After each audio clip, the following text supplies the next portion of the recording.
Donc, je m'appelle Jean-Jacques Thibault, je suis correspondant académique e-twinning sur l'Académie de Versailles. L'Académie de Versailles qui est la plus grosse académie de France, représentant environ 10% de la communauté scolaire française.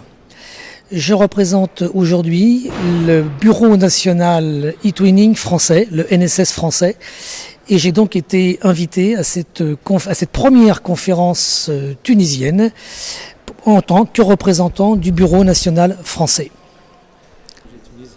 Donc j'ai eu l'occasion ce matin, dans les différents ateliers, de visionner quelques projets.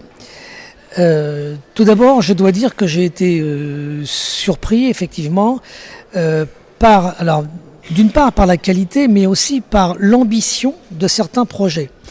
La majorité des enseignants qui ont monté ces projets montent des premiers projets. Et c'est vrai que pour des premiers projets, j'étais un peu surpris par la grandeur du projet, qui quelquefois dure 6 mois, voire 1 an, avec l'utilisation de nombreux outils et avec la collaboration de très nombreux partenaires européens. Donc c'est quelque chose qui est à la fois valorisant, mais qui peut être aussi un danger, une épreuve, parce que, évidemment, pour un premier projet, il vaut mieux, c'est le conseil que l'on donne quelquefois, de rester très modeste, de partir avec 3-4 partenaires et d'avoir un projet qui va durer 2-3 mois.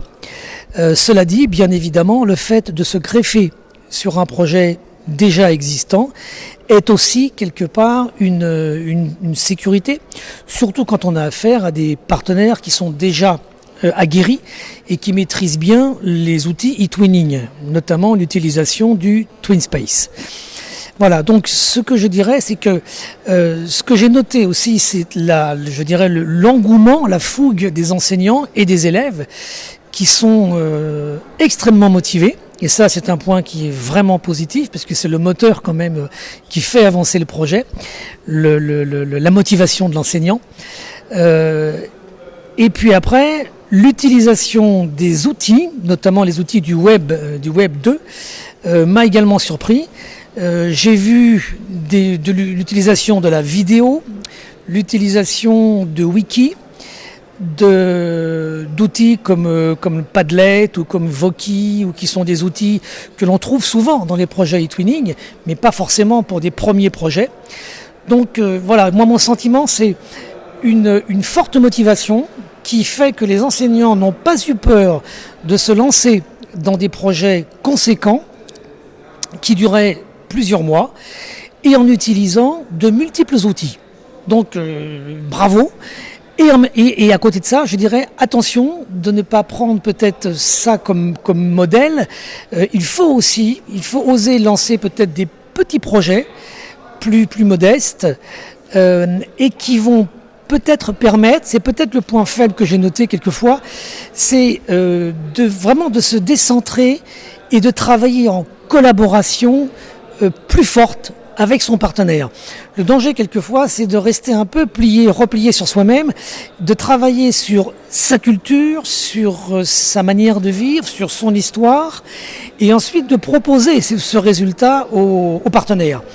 Le bon projet e-twinning, enfin on va dire dans l'idéal, il faut essayer d'amener les élèves à vraiment collaborer. Et donc à être plusieurs à travailler sur le même thème, mais en équipe internationale. Des équipes qui vont donc amener les élèves obligatoirement à communiquer entre eux. Voilà, on va travailler sur le sport, par exemple. Eh bien, si dans la même équipe, il y a des Tunisiens, des Allemands, des Français et des Portugais, les élèves vont devoir dialoguer entre eux. Pourquoi choisir telle photo? Pourquoi écrire tel article?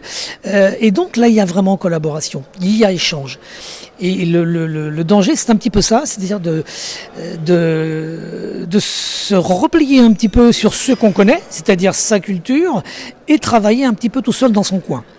Voilà, donc c'est ce que je pourrais dire de ce que j'ai vu, mais ce n'est pas forcément représentatif.